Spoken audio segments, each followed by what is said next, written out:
আসসালামু আলাইকুম। এই যে ঘুম থেকে উঠে আমি সরাসরি ছাদে চলে এসে দেখি যে আমার গাছের পাতাগুলো দেখেন কত বড় হয়েছে, মাশাআল্লাহ।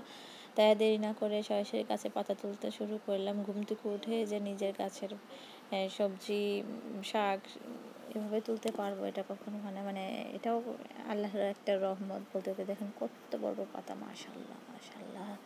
আমার এই গাছে, আমার এই ছাদে যত গাছ হয়েছে, তো সবগুলো পাতা মাশাআল্লাহ অনেক বড় বড় হয়েছে। আর এবং ছাদে থেকে টুকিটাকি আলহামদুলিল্লাহ অনেক সবজি পেয়ে থাকি, যেমন পাকা পেঁপে খেতে পারি, জাস্ট বাজারের যে তুলনায় তো তার থেকে অনেক ভালো ভালো মানে টেস্টি, ফরমালিন মুক্ত, অনেক মিষ্টি ফলমূল খেতে পারি, শাক সবজি টুকিটাকি খেতে পারি আলহামদুলিল্লাহ। আমার এই বাসার মানে বাসা নেওয়ার অন্যতম কারণ হচ্ছে ছাদে আমি কিছু একটা করতে পারবো। আর আমার এই ছাদ বাগানের অন্যতম প্রধান কারিগর হচ্ছে আমার এই অবুঝ মন। মানে না তো, শুধু সারাদিন পড়ে থাকে ছাদের কারণে অকারণে, মন খারাপ হলে, ভালো লাগলেও, কষ্ট হলেও, কাঁদলেও আমি গাছের কাছে বসে কাঁদতে থাকি। আমার গাছের প্রতি আলাদা দুর্বলতা আছে, সেটা আমার পরিবারের সবাই জানে। আমি শুধু পাবনা থেকেও দেখা যায় গাছের কিছু কিছু জিনিস নিয়ে আসি, এই জন্য সবাই আমাকে নিয়ে হাসাহাসি করে। এবং আমাকে অনেকে বলে যে তুমি, এবং আমি নিজের কিছু না কিনে আমি গাছের পিছনে মানে খরচ করতে থাকি। এটা আমার অন্যরকম ভালো লাগা, ভালোবাসার একটা জায়গা।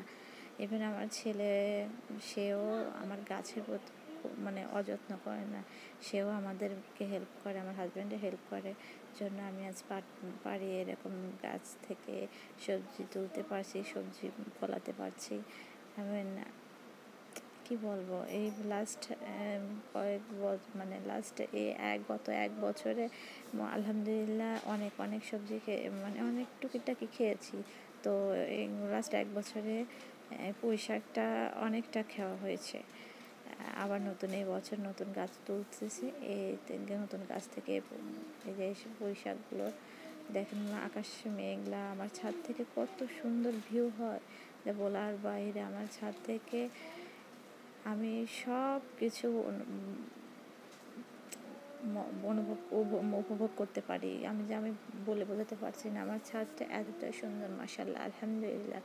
আমি এমন একটি বাসা পেয়েছি যে সবাই আমাকে নিয়ে সত্যি খুব প্রশংসা করে যে এত সুন্দর বাসা। হয়তো রুমগুলো তুলনামূলক বড় হলেও পুরনো বাড়ির জন্য আমি এত বড় ছাদ পেয়েছি। খোলা আকাশ দেখতে পাই, মেঘ দেখতে পাই, বৃষ্টিতে ভিজতে পারি। আমার ছাদটা শুধু আমার এই ছাদের আঙিনা থেকে আমি অনেক রকমের সবজি ফলাতে পারি।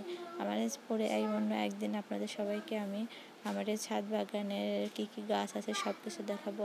ইভেন আমার গাছের পরে কী কী ইউজ করি সব কিছু আপনাদের সাথে শেয়ার করব।